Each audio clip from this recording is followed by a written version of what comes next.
మీరు ఏం చదువుతున్నారు అక్క, మేము ఎక్కడన్నా ఉండి మేము చదువుకోవచ్చా, మనం 10th పాస్ అయిన తర్వాత ఈ సబ్జెక్ట్ ని తీసుకోవచ్చా, ఫోటోగ్రఫీ సబ్జెక్ట్ తీసుకోవడం కోసం డైరెక్ట్ గా కాలేజ్ లో అడ్మిషన్ దొరుకుతుందా అక్క అని నేను చదివే కాలేజ్ ఏంటక్క అని చాలా మంది అడిగారు.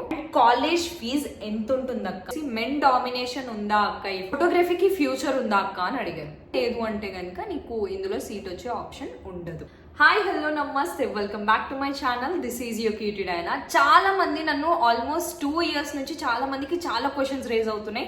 దట్ నువ్వు ఏం చదువుతున్నావు అక్క, అసలు ఆ కోర్స్ డీటెయిల్స్ ఏంటి, లేకపోతే అది మేము కూడా చేయొచ్చా అనే క్వశ్చన్స్, కొన్ని వందల క్వశ్చన్స్ నాకు రేజ్ చేస్తుండే. ఎవ్రీ సింగిల్ డే అట్లీస్ట్ నా ఇన్స్టాగ్రామ్ డిఎమ్స్లో అట్లీస్ట్ 10 DMs అయినా ఈ క్వశ్చన్స్ ఉంటాయి. అంటే అక్క ఈ కోర్స్కి నాకు ఏమన్నా డీటెయిల్స్ చెప్పక్క, నేను కూడా జాయిన్ అవ్వాలనుకుంటున్నాను, లేకపోతే మా పెద్దమ్మ కూతురు ఇలా జాయిన్ అవుదాం అనుకుంటుంది, లేకపోతే నాకు తెలిసిన ఫ్రెండ్ కూడా ఇట్లా అనుకుంటున్నాడు మీలాగా చేయాలని చెప్పేసి చాలా మంది చాలా చాలా చాలా చాలా చాలా థౌజండ్స్ ఆఫ్ క్వశ్చన్స్ రేజ్ చేసిన తర్వాత ఈ వీడియో చేస్తున్నా. ప్రీవియస్ టైం చేసినప్పుడు ఒక చిన్న మిస్టేక్ చేస్తుండే, బట్ ఆ వీడియో డిలీట్ చేసినాను. బట్ దిస్ టైం క్లియర్ కట్గా నేను అన్ని డీటెయిల్స్ అయితే మీకు ప్రొవైడ్ చేస్తాను. So let's get in to the video. First ఒక్కొక్కరు ఒక్కొక్క క్వశ్చన్స్ వేస్తుండే, ఆ క్వశ్చన్స్ అన్నిటికీ ఆన్సర్స్ ఇచ్చుకుంటూ వెళ్ళిపోదాం. ఫస్ట్ దాంట్లోనే మీ అందరికీ కూడా డీటెయిల్స్ అనేవి ప్రొవైడ్ చేస్తాను. ఫస్ట్ క్వశ్చన్ వచ్చేసి మీరు ఏం చదువుతున్నారు అక్క అని అడిగారు. ఫస్ట్ ఆఫ్ ఆల్ మీ అందరికీ నేను చెప్పేది ఏంటంటే, ఇట్స్ బీన్ ఆల్మోస్ట్ నాకు 3 semesters అయిపోయినాయి. నా 4th semester రన్ అవబోతుంది, స్టార్ట్ కూడా అయిపోయింది. So BFA photography and visual communication, ఇది కంప్లీట్గా ఫోటోగ్రఫీకి సంబంధించిన కోర్స్. ఓకేనా, నేను చదివేదానికి క్లారిటీ ఇచ్చినాను. నెక్స్ట్ వచ్చేసి ఫోటోగ్రఫీ అనేది కోర్సా అక్క అంటే, చాలా మంది కోర్సా అంటే అనుకుంటున్నారు లైక్ 3 months లేకపోతే 4 months చేసే కోర్స్ లాంటిది అయితే కాదు. It's completely 4 years of study చేయాల్సిందే దీని మీద. సో ఇది వచ్చేసి మనకి డిగ్రీ సర్టిఫికేట్ అయితే వస్తుంది మనకి కాలేజ్ నుంచి. So it's not like short term Corso లేకపోతే లాంగ్ టర్మ్ 1 year 2 years లేకపోతే ఇట్లా చేసే కోర్స్ అయితే కాదు అని చెప్తా. క్లియర్ కట్గా మనకి డిగ్రీ సర్టిఫికేట్ వస్తుంది. సో 4 years పాటు చదువుకోవాల్సిందే. ఇంకొకటి వచ్చేసి మనం కాలేజ్కి రెగ్యులారిటీ మెయింటైన్ చేయాల్సిందే. అంటే మేము ఎక్కడన్నా ఉండి మేము చదువుకోవచ్చా అక్క, మేము అప్పుడప్పుడు ఎగ్జామ్స్ వచ్చి రాస్తామంటే నీ స్కిల్ని పెంచుకోవడం కోసం నువ్వు ఇది చదువుకుంటున్నావు. యాక్చువల్గా నేను ఎక్కడో ఉండి నేను వెళ్ళి చేసుకొని వచ్చి ఎప్పుడన్నా ఎగ్జామ్స్ టైంలో వచ్చి ఎగ్జామ్స్ రాస్తా అంటే కనుక it's not worth of studying this అని చెప్తా. ఎందుకంటే నువ్వు స్కిల్ని నేర్చుకుందాం అనుకుంటున్నావు కాబట్టి రెగ్యులారిటీ మెయింటైన్ చేయాల్సిందే. రోజు అటెండెన్సెస్ ఉంటాయి, అన్నీ ఉంటాయి. అండ్ నెక్స్ట్ క్వశ్చన్కి అయితే వెళ్ళిపోదాం.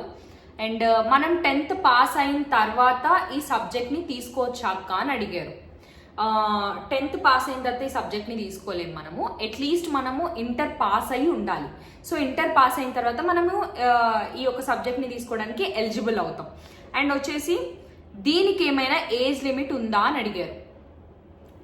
ఈ సబ్జెక్ట్కి అయితే ఎటువంటి ఏజ్ లిమిట్ లేదు, ముందే చెప్తున్నా. అంటే లైక్ చాలామంది ఎట్లుంటుందంటే, సమ్ పీపుల్ వుడ్ లైక్ వాళ్ళ టాలెంట్ని గుర్తించడానికి ఫ్రమ్ చైల్డ్హుడ్ నుంచి వాళ్ళకి ఉన్న ట్రామాస్ అయి ఉండొచ్చు, లేకపోతే ఫ్యామిలీ కండిషన్స్ అయి ఉండొచ్చు, ఏదైనా అయి ఉండొచ్చు. వాళ్ళ యొక్క స్కిల్ ఏ ఏజ్లో బయటపడుతుంది అన్నది ఎవ్వరం గుర్తించలేము, చెప్పలేము. సో మైట్ బి కొంచెం ఏజ్ అయిన తర్వాత లైక్ 25, 28 ఆ టైంలో కూడా వాళ్ళకి వాళ్ళ యొక్క ప్యాషన్ గుర్తుకు రావచ్చు. నేను ఇది చెయ్యాలి, ఇన్ని రోజులు చేయలేకపోయినా, ఇన్ని రోజులు నా ఒక అంబిషన్ని నేను పక్కన పెట్టుకుంటుండే అనే వాళ్ళు కూడా చాలా మంది ఉంటారు. సో దీనికి ఎటువంటి ఏజ్ లిమిట్ అయితే ఉండదు. యూ కెన్ జస్ట్, అంటే నేను ఒక 2 degrees చేసినానక్క అంటే కూడా నువ్వు వచ్చి ఈ డిగ్రీ చేసుకోవచ్చు. అంటే అబ్జెక్షన్స్ అయితే ఏం ఉండవు. కాకపోతే నేను వేరే డిగ్రీ చేస్తూ ఈ డిగ్రీ చేయొచ్చు అంటే you can do it, no problem. Dual డిగ్రీగా చేసుకోవచ్చు, బట్ నీకు అందులో సీట్ వస్తే కనుక డెఫినెట్లీ. ఎందుకంటే నా ఫ్రెండ్స్లో now it self I have seen a lot of people were doing dual degrees, like వాళ్ళు ఒక పక్కన ఫోటోగ్రఫీ చేస్తూ ఇంకొక డిగ్రీ కూడా వాళ్ళు ఓపెన్గా కట్టుకొని రాసుకునే వాళ్ళు చాలా మంది ఉన్నారు. సో ఏజ్ లిమిట్ అయితే ఏముండదు. పిల్లలు ఒకవేళ వాళ్ళ పిల్లలు పుట్టేసిన తర్వాత కూడా వాళ్ళ ప్యాషన్ని అప్గ్రేడ్ చేసుకోవాలని కానీ దాని మీద ఇంకా చేసుకోవాలి అనుకునే వాళ్ళు కూడా డెఫినెట్లీ ఫోటోగ్రఫీ కోర్స్ అనేది ఎంచుకోవచ్చు, నో ప్రాబ్లం. కాకపోతే మీరు దానికి నెక్స్ట్ చెప్తా, అసలు మీరు ఎలిజిబుల్ అవుతారా లేదా అన్నది నేను చెప్తాను. ఫోటోగ్రఫీ సబ్జెక్ట్ తీసుకోవడం కోసం డైరెక్ట్గా కాలేజ్లో అడ్మిషన్ దొరుకుతుందా అక్క అని చాలా మంది అడిగారు. No, you won't get the admission directly, రాదు. సో దీనికంటూ ఒక ఎంట్రన్స్ ఎగ్జామ్ ఉంటుంది. అది నువ్వు పాస్ అయితే మాత్రమే, దాంట్లో నీకు సీట్ వచ్చి కౌన్సిలింగ్లో వస్తే మాత్రమే యూఆర్ ఎలిజిబుల్ అనమాట. లేదు అంటే కనుక నీకు ఇందులో సీట్ వచ్చే ఆప్షన్ ఉండదు. సో సెకండ్ వచ్చేసి నెక్స్ట్ ఎంట్రన్స్ ఎగ్జామ్ ఎప్పుడు జరుగుతుంది? మోస్ట్లీ ఇప్పుడు జరుగుతుంది అప్పుడు జరుగుతుంది అని అయితే క్లారిటీ ఉండదు. ఎందుకంటే it's always depends on government. ఎట్లుంటుందంటే ఇది కంప్లీట్గా గవర్నమెంట్ కాలేజ్, గవర్నమెంట్ అండర్లో ఉంటుంది కాబట్టి సో డెఫినెట్లీ కొంచెం చేంజెస్ అనేవి ఉంటాయి, డేట్స్ అనేవి. మేము రాసినప్పుడు అయితే mostly I have wrote this exam in June or జూలైలోనో నేను రాసాను. సో టు బీ ఫ్రాంక్ చెప్పాలి అని అంటే సెప్టెంబర్ టైం కల్లా మనకి రిజల్ట్స్ వచ్చేస్తాయి. Will be joining in the college ఒకవేళ సీట్ వస్తే కనుక. సో అట్లుంటుంది. పోయినసారి రాసిన వాళ్ళు మేబీ కొంచెం డిలేగా రాసినారేమో, అక్టోబర్ నవంబర్ టైమ్స్లో రాసినారా లేకపోతే ఏ టైంలో రాసినారా అనేది కొంచెం ఐడెంటిఫికేషన్ అయితే లేదు నాకు క్లారిటీగా. కాకపోతే ఏ టైంలో పడతాయి అన్నది మాత్రం మనం క్లియర్ కట్గా చెప్పలేము. బికాజ్ నేను ఆల్రెడీ మీకు మెన్షన్ చేశాను, it's always depends on government. So అది ఏ టైంలో కాలేజ్ వాళ్ళు ఏ టైంలో మనకి రిలీజ్ చేస్తారు అడ్మిషన్స్ అన్నది మనం చెప్పలేము. అంటే మనం ఫిల్ చేసుకోవాలి కదా మనము ఆ ఎంట్రన్స్ ఎగ్జామ్ కూడా. సో ఏ టైంలో వస్తాయి అన్నది చెప్పలేము. కాకపోతే నేను ఇచ్చే సజెషన్ ఏంటి అనుకుంటే కనుక డెఫినెట్లీ ఇఫ్ ఇన్ కేస్ మీరు ఆ ఎగ్జామ్ రాయాలి, నేను తప్పకుండా ఆ ఎగ్జామ్ నేను ఎట్టి పరిస్థితుల్లో చదవాలనుకుంటున్నాను అక్క, నాకు ఇది ఎట్టి పరిస్థితుల్లో కావాలి అంటే చాలా మంది ఏంటంటే స్టడీ మీద ఇంట్రెస్ట్ ఉండదు వాళ్ళకి. ఇట్లాంటి కరికులర్ యాక్టివిటీస్ మీద కానీ వాళ్ళ ప్యాషన్ మీద కానీ లేకపోతే ఇలాంటి వాళ్ళకి ఏదో ఒక టాలెంట్లో అప్గ్రేడ్ చేసుకోవాలని చాలా మందికి ఉంటుంది. సో అలాంటి వాళ్ళైతే డెఫినెట్లీ ఈ ఆర్ట్స్ కాలేజ్నే సజెస్ట్ చేస్తాను నేను. అంటే నా కాలేజ్నే నేను సజెస్ట్ చేయను, యూ కెన్, అంటే నా కాలేజ్ అయితే బెస్ట్ అని చెప్తాను. I can give you that suggestion because you can upgrade your skills. You will get a lot of opportunities from our college also. చాలా వరకు వచ్చే ఛాన్సెస్ కూడా ఉంటాయి. సో అట్లాంటి వాళ్ళందరికీ ఏంటి అని అంటే best you can apply here అంట. కాకపోతే మోస్ట్లీ ఫ్రమ్ దిస్ టైమ్, ఇప్పుడు మీరు నెక్స్ట్ మంత్ మే కదా, మే వదిలేసేయండి. మ్యాక్సిమం మే ఎండింగ్ టైం నుంచి అయితే యూ హ్యావ్ టు, అంటే డెఫినెట్లీ నేనేం చెప్తానంటే, నేను ఇక్కడ మీకు ఆల్రెడీ స్క్రోల్ అవుతూ ఉంటుంది పైన చూడండి, నేను వెబ్సైట్ నేమ్ కూడా ఇస్తా. Jawaharlal Nehru architecture and fine arts ఎగ్జామినేషన్ది ఒక లింక్ ఉంటుంది అనమాట. మ్యాక్సిమం ఆ లింక్ నేను కుదిరితే కింద డిస్క్రిప్షన్లో ప్రొవైడ్ చేస్తా. కాకపోతే నేను చెప్పొచ్చేది ఏంటి అంటే అది ఇప్పుడే వస్తుంది అప్పుడే వస్తుంది అని డేట్ ఏమని నేను మెన్షన్ చేయను. Because I can't predict the date. So మీరు ఎవ్రీ 2 డేస్కి చెక్ చేసుకుంటే చాలా బెస్ట్. ఎందుకంటే పట్టుదలగా నేను చెయ్యాలి అనుకునే వాళ్ళు ఎవరైనా సరే ఎవ్రీ 2 డేస్కి ఒక్కసారైనా చెక్ చేసుకోండి అని చెప్తా. అండ్ ఇంకొకటి వచ్చేసి, ఒకవేళ మీరు సపోజ్ ఈరోజు చెక్ చేసినాక నాకు ఇంకా నేను ఏదో బిజీలో షెడ్యూల్స్లో పడిపోయి ఒక 20 డేస్ తర్వాత చెక్ చేసిన అంటే the date will be go on, లేకపోతే మీకు ఆ ఎంట్రన్స్ డేట్ తప్పిపోయే ఛాన్సెస్ ఎక్కువగా ఉంటాయి. మోస్ట్లీ ఫ్రమ్ మే ఎండింగ్ నుంచి కానీ జూన్ స్టార్టింగ్ నుంచి కానీ ఎవ్రీ 2 డేస్కి మీరు ఈ వెబ్సైట్ని చెక్ చేసుకోవడం చాలా తరోగా ఉంటే కనుక మీకు వెంటనే ఆపర్చునిటీ దొరుకుతుంది. ఫిల్ అవుట్ చేసుకొని 2000 రూపీస్ ఎంతో ఉంటుంది అనమాట. 1800 2000 లోపు బిలో అయితే ఉంటుంది ఎంట్రన్స్ ఫీజు. మీరు దానికి అప్లికబుల్ చేసుకున్న తర్వాత మీకు పలానా డేట్ అని చెప్పేసి ఒక డేట్ రిలీజ్ చేస్తారు. మీ ఏదైతే మీరు మీ నెంబర్ ఇస్తారో ఫోన్ నెంబర్, దానికి మెసేజ్ వస్తుంది. దెన్ మీరు ఆ రోజు ఎగ్జామ్ వచ్చి ఎంట్రన్స్ ఎగ్జామ్ రాయాల్సి ఉంటుంది. ఎంట్రన్స్ ఎగ్జామ్లో కూడా ఏమేమి ఉంటాయో నేను ఈ వీడియో ఎండింగ్లో అయితే చెప్తాను. అండ్ ఇంకొకటి వచ్చేసి, నేను చదివే కాలేజ్ ఏంటక్క అని చాలామంది అడిగారు. సో నేను చదివే కాలేజ్ వచ్చేసి Jawaharlal Nehru architecture and fine arts university. Okay, నేను చదివే కాలేజ్. సో ఈ యూనివర్సిటీ అనేది చాలా అంటే నాట్ ఓన్లీ ఫోటోగ్రఫీ, ఇందులో మనకి ఏమేమి కోర్సెస్ ఉంటాయో కూడా నేను మీకు చెప్తాను. Post graduation courses including bachelor of architecture, bachelor of fine arts, bachelor of designing, bachelor of technology, masters of fine arts, ఇవన్నీ కూడా మా కాలేజ్లో అయితే ఉంటాయి. అండ్ మోస్ట్లీ నాకు మిగతా డీటెయిల్స్ అయితే వేరే కోర్సెస్ గురించి అయితే అంత ఐడియా లేదు. మీరు వాటి గురించి స్పెసిఫిక్గా ఒకసారి సర్చ్ చేసుకుంటే బెస్ట్. అంటే ఒక ఫోటోగ్రఫీ కాకుండా మిగతా వాళ్ళు ఈ కాలేజ్ గురించి తెలుసుకోవాలి అనుకునే వాళ్ళు చూస్తూ ఉంటారు. సో మా దాంట్లో వచ్చేసి యానిమేషన్, పెయింటింగ్, స్కల్ప్చర్, ఇట్లా చాలా మంది చేసేటోళ్ళు ఉన్నారు ఫైన్ ఆర్ట్స్లో. మా ఫోటోగ్రఫీ కోర్స్ అనే నేను చెప్పాను. ఒకవేళ అవి కూడా ఇంట్రెస్ట్ ఉన్న వాళ్ళు కనుక సేమ్ అందరికీ ఎంట్రన్స్ ఎగ్జామ్ అయితే ఉంటుంది, సేమ్ ఫీజెస్ ఉంటాయి, same you have to pay. And ఆ డేట్ మీకు ఇచ్చిన డేట్న వచ్చి ఎగ్జామ్ రాస్తారు. మీకు ఒకవేళ కౌన్సిలింగ్లో కనుక డెఫినెట్లీ సీట్ వస్తే కనుక మీరు కాలేజ్లోకి అడ్మిషన్తో లోపలికి వచ్చేస్తారు. మీకు బుక్స్ ఉంటాయా అక్క అని అడిగారు. ఎస్, ఆబ్వియస్లీ బుక్స్ అంటే కనుక ఫోటోగ్రఫీకి సంబంధించిన ఏవైనా సరే మ్యాక్సిమం గూగుల్ చేస్తాము. లేదంటే కనుక మాకు లైబ్రరీ ఉంటాయి, లైబ్రరీలో ఈచ్ అండ్ ఎవ్రీ బుక్ ఉంటుంది ఫోటోగ్రఫీకి సంబంధించింది. సో మనం అక్కడికి వెళ్ళి స్టడీ చేసి దాని నుంచి కూడా నాలెడ్జ్ గెయిన్ చేయొచ్చు. అండ్ ఆల్సో స్పెసిఫిక్గా ఓన్లీ బుక్స్ అంటే కాదు. అండ్ ఇంకొకటి, చాలా మంది అడిగిన క్వశ్చన్ ఏంటంటే మీరు బుక్స్లో రాసుకుంటారు అంతేనా, అంతకు మించి ఏముండదా అని అడిగారు. మనం తీసుకునే ఫోటోగ్రఫీ కోర్స్ కాబట్టి డెఫినెట్లీ మన చేతిలో కెమెరా ఉండాలి. సో డెఫినెట్లీ అర్థమైంది కదా, కెమెరా అనేది పక్కా నీడెడ్ అనమాట. వితౌట్ కెమెరా మీరు స్టడీ చేస్తా అంటే మీకు స్కిల్ ఎట్లా పెంచుకుంటారు? మ్యాక్సిమం కాలేజ్లో కూడా ప్రొవైడ్ చేస్తారు కెమెరాస్, ఇఫ్ ఇన్ కేస్ లేని వాళ్ళకి ఫర్ ఫ్యూ డేస్. ఇప్పుడు సపోజ్ మీకు కాలేజ్లోనే ఎగ్జామ్ ఉంది లేదా వర్క్ ఉంది అని అంటే వాళ్ళు కాలేజ్ కెమెరా తీసుకోవచ్చు. బట్ వాళ్ళు ఇచ్చిన ప్రతిసారి ప్రాజెక్ట్ వర్క్ మీ ఫ్రెండ్స్నో వాళ్ళనో వీళ్ళనో అడగలేరు కదా. మోస్ట్ ఆఫ్ ది టైమ్స్ 1-2 సార్లు అంటే ఫ్రెండ్స్ కూడా ఇస్తారు, కానీ అన్ని టైమ్స్ అంటే కుదరదు కదా. So you just have to buy some మీ బడ్జెట్లో ఉన్న మంచి కెమెరాని మీరు తీసుకోవచ్చు. ఈ కెమెరానే అని స్పెసిఫిక్గా ఏముండదు, డిఎస్ఎల్ఆర్లో మీరు ఏదైనా కెమెరా తీసుకోవచ్చు. అండ్ కాలేజ్ ఫీజ్ ఎంత ఉంటుందక్క అని అడిగారు. కాలేజ్ ఫీజులో 2 రకాలు ఉంటాయి, SSS అండ్ రెగ్యులర్ ఉంటుంది. ఒకవేళ కనుక మీకు అది సీట్ అంటే మీరు ఎగ్జామ్ రాసినప్పుడు మీకు ఏదైతే కౌన్సిలింగ్లో మీకు సీట్ వస్తుందో రెగ్యులర్లో రావచ్చు లేదా SSSలో రావచ్చు. 2 ఆప్షన్స్ని మీరు పెట్టుకుంటారు. బట్ మీరు లక్కీగా ఒకవేళ రెగ్యులర్ వస్తే యూఆర్ లక్కీయెస్ట్, అందులో స్కాలర్షిప్తో పని అయిపోతుంది. ఆల్మోస్ట్ మీరు ఫస్ట్ పే చేస్తారు, బట్ స్టిల్ మీరైతే మోస్ట్లీ అయిపోయే ఛాన్సెస్ ఎక్కువ ఉంటాయి. కానీ అంటే రెగ్యులర్కి SSSకి ఉన్న తేడా ఏంటి అంటే, రెగ్యులర్కి అయితే కనుక 35,000 పే చేయించుకుంటారు college fee. But also exam fee అని చెప్పేసి మళ్ళీ లేదా లైబ్రరీ ఫీ అది ఇది ఎటు చూసుకున్నా కొంచెం ఎక్కువనే పడుతుంది. అంటే 40,000 దాకా, ఒక 45 to 50 వరకు అయితే మీ చేతిలో ఉంచుకోవాల్సిందే డెఫినెట్లీ. ఇంకా హాస్టల్ ఫీజ్కి మీరుండే లగ్జరీస్ దాన్ని బట్టి లేకపోతే మీరుండే దాన్ని బట్టి మీకు కాస్ట్ అనేది పెరిగే ఛాన్సెస్ ఉంటాయి. అండ్ SSSకి వచ్చేసి 55,000 పే చేయాల్సి ఉంటుంది. Even though if you get the scholarship also మిగతా అమౌంట్ని నువ్వు పే చేసుకోవడం కానీ అట్లా ఉంటుంది అనమాట. ఒకవేళ రెగ్యులర్ వచ్చిన వాళ్ళకి స్కాలర్షిప్ వస్తే కనుక మీకు కవర్ అయిపోతుంది. మీరు మోస్ట్లీ కాలేజ్ ఫీజ్ కోసం అయితే కంగారు పడాల్సిన అవసరం లేదు. కానీ ఎక్విప్మెంట్ బిల్డ్ చేసుకోవడానికి అయితే definitely you have to get some money. ఎందుకంటే మీరు చేసేది ఫోటోగ్రఫీ కోర్స్ కాబట్టి సింపుల్గా ఒక కెమెరా ఉంటే సరిపోతుంది అంటే ఒక కెమెరా అనుకున్నంత ఈజీ కాదు. బడ్జెట్ ఫ్రెండ్లీ తీసుకోవచ్చు, మీరు 1 లక్షలోకి తీసుకోవచ్చు, 2 లక్షల్లో తీసుకోవచ్చు. It's always depends on your capability of earning or something else. మీకు ఉన్న దాంట్లో మీరు తీసుకోవచ్చు. కాకపోతే అప్గ్రేడింగ్స్ వస్తున్నాయి కాబట్టి డెఫినెట్లీ కెమెరాస్ అనేది it's not an easy product to buy. కొంచెం ఎక్స్పెన్సివ్గా ఉంటాయి. సో చూసుకోవాలి డెఫినెట్లీ. ఎటు కాదనుకున్న ఒక ఎక్విప్మెంట్ని బిల్డ్ చేసుకోవాలన్న ఒక 5 lakhs అయితే డెఫినెట్లీ మన దగ్గర ఉండాలి. అంటే భయపెట్టేయట్లేదు నేను, but it's true actually.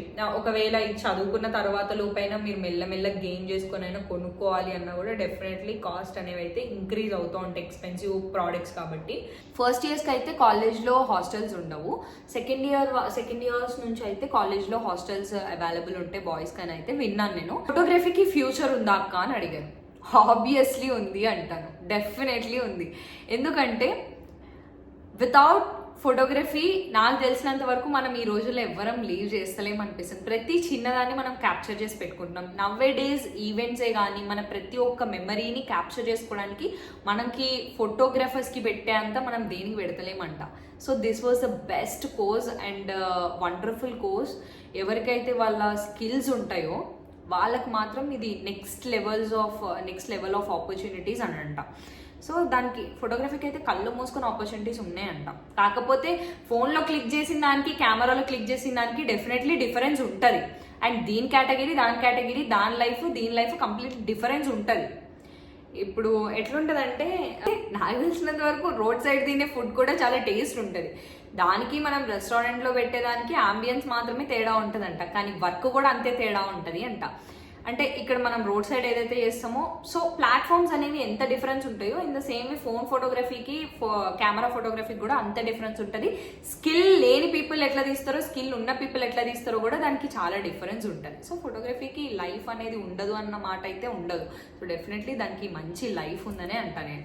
And ఇంకోటి వచ్చేసి గర్ల్స్కి సబ్జెక్ట్ మీద ఫ్యూచర్ ఉందా అక్క అని చాలామంది క్వశ్చన్ అడిగారు. ఎస్ ఉంది అంట. ఎందుకు లేదు, గర్ల్స్ కి ఇందులో ఫ్యూచర్ ఉండదని ఎందుకు అనుకుంటున్నారు? Definitely we would have that.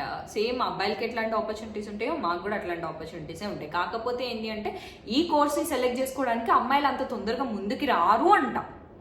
That was the only biggest drawback, కానీ అంతకు మించి ఏం లేదు. గర్ల్స్కి ఇందులో ఆపర్చునిటీ లేకపోతే ఇందులో ఫ్యూచర్ ఉండదు అన్నదైతే ఏం ఉండదు. డెఫినెట్లీ అబ్బాయి, నీ దగ్గర స్కిల్ ఉందనుకో, నువ్వు అబ్బాయా అమ్మాయి అని పక్కన పెడదాం, నీ దగ్గర స్కిల్ ఉందనుకో, అబ్బాయిలే వచ్చి నీ దగ్గర అరే నాకు ఈ ఫోటోగ్రఫీ కావాలి అని అడుగుతారు. వాట్స్ మెంట్ ఆఫ్ లైక్ అబ్బాయి అమ్మాయి? No, there is no difference.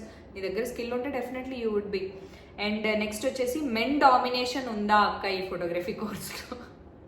What a question you asked. So యాక్చువల్గా అట్లాంటిది ఏముండదు. టు బీ ఫ్రాంక్ చెప్పాలి అంటే మోస్ట్లీ ఇందులో మెన్ ఎక్కువగా ఈ కోర్సుని సెలెక్ట్ చేసుకుంటారు. ఉమెన్ అనేవాళ్ళు చాలా తక్కువ రేట్ ఆఫ్, అంటే ఒక 98% అబ్బాయిలు సెలెక్ట్ చేసుకుంటే only 2% of the people will be girls అంట. టు బీ ఫ్రాంక్ వాళ్ళతో మేము వర్క్ చేసినప్పుడు చాలా బాగా అనిపిస్తుంది. లైక్ వాళ్ళ థాట్స్ మాతో షేర్ చేసుకోవడం, మా థాట్స్ వాళ్ళతో షేర్ చేసుకోవడం, it will be very good. And men domination అన్నది ఉండదు. ఇప్పుడు నీ దగ్గర స్కిల్ ఉందనుకో, తనే వచ్చి నీ దగ్గర వచ్చి అడుగుతాడు, అబ్బా నేను ఎట్లా చేయాలబ్బా, లేకపోతే ఏంటి నాకేమైనా హెల్ప్ చేస్తావా అని డెఫినెట్లీ అడుగుతాడు. మెన్ డామినేషన్ అనేది ఇందులో అని కాదు, ఏ ఫీల్డ్లో అయినా సరే, if you are skilled people or నీ దగ్గర ఉంది అని అంటే డెఫినెట్లీ నీకు డామినేషన్ అనేది ఉండదు. కాకపోతే ఉండొచ్చేమో కొన్ని ప్లేసెస్లో, కానీ యా ఉన్నదని అగ్రీ చేస్తాం. బట్ ఫోటోగ్రఫీ ఫీల్డ్లోనే ఉందా అని అడిగితే కనుక నో నో నో అట్లాంటి ఏం లేదు. ఎక్కడైనా అప్పుడు అట్లా జరుగుతూ ఉంటాయి కానీ, బట్ నాకు తెలిసినంత మా కాలేజ్లో కూడా అట్లా ఏమి బిహేవియర్ ఉండదు. Every one or equal. Like mostly equal లేకపోతే మనం కదా. సో అట్లేమి ఉండదు అనమాట. అండ్ ఆల్సో మీకు ఒకవేళ ఫ్రీ ఎంట్రన్స్ ఆఫ్ ఎగ్జామ్లో వచ్చిన తర్వాత ఇందులో కూడా క్యాస్ట్ వైజ్గా డివైడ్ అవుతుంది. అండ్ రిజర్వేషన్ పరంగా మీకు సీట్ వస్తే కనుక డెఫినెట్లీ వచ్చే ఛాన్సెస్ ఉంటుంది. 98% కూడా వచ్చే ఛాన్సెసే ఉంటాయి. క్యాస్ట్ని బట్టి కూడా డిపెండ్ అయ్యి మీకు డెఫినెట్లీ క్యాస్ట్ రిజర్వేషన్ని బట్టి వచ్చే ఛాన్సెస్ అయితే ఉంటుంది. ఐ హోప్ సో మీకు ఈ పార్ట్ 1 ఆఫ్ వీడియోలో, అంటే పార్ట్ 2 ఏం రిలీజ్ చేయను. ఇఫ్ ఇన్ కేస్ మీకు కావాలి అనుకుంటే కనుక, ఇఫ్ ఇన్ కేస్ నేను ఇంకేమైనా మెసేజెస్లో మిస్ అయితే కనుక నాకు కింద కమెంట్ బాక్స్లో కమెంట్ చేసేయండి. ఇఫ్ ఇన్ కేస్ ఇంకా ఏమైనా డౌట్స్ ఉంటే కనుక డెఫినెట్లీ ఇంకొక వీడియో రిలీజ్ చేసి మీకు క్లియర్ కట్గా క్లారిటీ ఇస్తాను.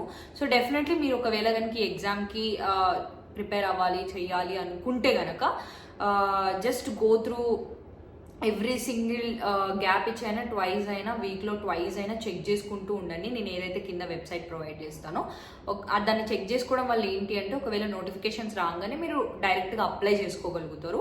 ఎంట్రన్స్ ఫీజ్ అయితే బిలో 2000 ఉంటుందన్నమాట. So you can just apply there, no problem. And I hope so మీరు మంచి ఒకవేళ ఫైన్ ఆర్ట్స్ ఇది ఎక్కడ అని కూడా చాలామంది అడ్రస్ అడిగారు. మాసప్ ట్యాంక్, ఇట్స్ మెహదీపట్నం దగ్గరలో ఉంటుంది అనమాట. Masab Tank, Jawaharlal Nehru architecture fine arts university. So you can apply there. వీళ్ళు వాళ్ళు అన్నది ఏమి ఉండదు. కాకపోతే ఆంధ్ర తెలంగాణ రిజర్వేషన్స్ కూడా ఉంటాయి. సో ఆంధ్ర వాళ్ళైనా అప్లై చేసుకోవచ్చు, తెలంగాణ వాళ్ళైనా అప్లై చేసుకోవచ్చు, లేదా బయట స్టేట్స్ నుంచి కూడా ఉండేవాళ్ళు చాలామంది ఉన్నారు. కాకపోతే రిజర్వేషన్ని బట్టి మాత్రమే వస్తాయి, అంటే లిమిటెడ్ సీట్స్ అనేవి ఉంటాయి. సో మోస్ట్లీ మీరు ఎంత తొందరగా అప్లై చేసుకొని మంచి ప్రిపేర్ అవుతారో. అండ్ ఆల్సో ఇంకొకటి చెప్తాను అని చెప్పా కదా, మనకి ఇందులో క్వశ్చన్ పేపర్ ఎలా ఉంటుందక్క అని చెప్పేసి, మోస్ట్లీ నేను ఎంట్రన్స్ ఎగ్జామ్ రాసినప్పుడు, ఇప్పుడు కూడా అట్లనే ఉందనుకోండి, ఎగ్జామ్ అనేది కంప్లీట్గా మీకు డ్రాయింగ్ వచ్చి ఉండాలి. సో దానికి ఇంకా సపరేట్గా వీడియో చేయండి అక్క, ఒక షార్ట్ వీడియోలో అయినా మాకు చూపించండి అంటే డెఫినెట్లీ నేను ఒక క్లియర్ కట్గా ఒక వీడియో చూపిస్తా ఎగ్జామ్ ఎట్లుంటుంది ఏంటి అన్నది. అందులో వచ్చేసి మీకు జనరల్ నాలెడ్జ్ క్వశ్చన్స్ వేస్తారు, అండ్ ఆల్సో పొలిటికల్గా క్వశ్చన్స్ ఉంటాయి, అండ్ ఆల్సో ఇంగ్లీష్ నుంచి క్వశ్చన్స్ వస్తాయి, and also me drawing skills మీద ఆల్సో డిపెండ్ అయి ఉంటుంది. అండ్ 3D వర్క్స్ కూడా ఉంటాయి. ఇట్లా కొన్ని ఎగ్జామ్లో, ఎంట్రన్స్ ఎగ్జామ్లో these are the main parts ఉంటాయి. So you just have to fill up and మీ యొక్క క్రియేటివిటీని యూజ్ చేయాల్సి ఉంటుంది. అందులో ది బెస్ట్ మార్క్స్ స్కోర్ చేసిన వాళ్ళకి డెఫినెట్లీ సీట్ వచ్చే ఛాన్సెస్ అయితే ఉంటాయి. సో ఇఫ్ ఇన్ కేస్ కనుక ఈ వీడియో మీకు యూస్ఫుల్ అయితే కనుక, లేదు ఇంకా మా ఫ్రెండ్స్లో ఎవరైనా చేద్దాం అనుకుంటున్నారు, వాళ్ళకి ఇన్ఫర్మేషన్ లేదక్క, వాళ్ళకి ఎలా చేయాలో తెలియదు అనుకుంటే కనుక ఈ వీడియోని అయితే వెంటనే వాళ్ళకి షేర్ చేసేయండి అని చెప్తాను. ఎవరికైతే కావాలో వాళ్ళకి యూస్ఫుల్ అవుతుంది అని అనిపిస్తే కనుక, ఎవరైతే ఇంట్రెస్టెడ్ ఉంటారో ఫైన్ ఆర్ట్స్కో, నాట్ ఓన్లీ దిస్ మీ అందరికీ చెప్పా, architects and also painting, sculpture and animation, ఇలా చాలా డిపార్ట్మెంట్స్ అయితే ఉన్నాయి మా దాంట్లో. వాటికి కూడా ఇంట్రెస్ట్ ఉన్న వాళ్ళకైతే డెఫినెట్లీ యూస్ఫుల్ అవుతుంది. ఒక్కసారి వెబ్సైట్ ద్వారానే మీరు చెక్ చేసుకొని ఎంట్రన్స్ ఎగ్జామ్ అయితే ఫిల్ చేసుకొని హ్యాపీగా రాసేయండి. And all the very best for your bright future guys. మీరు మా కాలేజ్లోకి తొందరగా వస్తారనుకుంటున్నా. ఐ హోప్ సో నేను సీనియర్గా మిమ్మల్ని అందరినీ చూస్తా అనుకుంటున్నాను. I hope so you enjoyed this vlog. See you in the next vlog. Until then bye. Questions ఉంటే కనుక కింద కమెంట్ సెక్షన్లో అడగడం మాత్రం మర్చిపోకండి. అన్వాంటెడ్ క్వశ్చన్స్ కాదు, సో ఓన్లీ రిలేటెడ్ క్వశ్చన్స్ని మాత్రమే అడగండి. Then I will definitely reply to you. See you.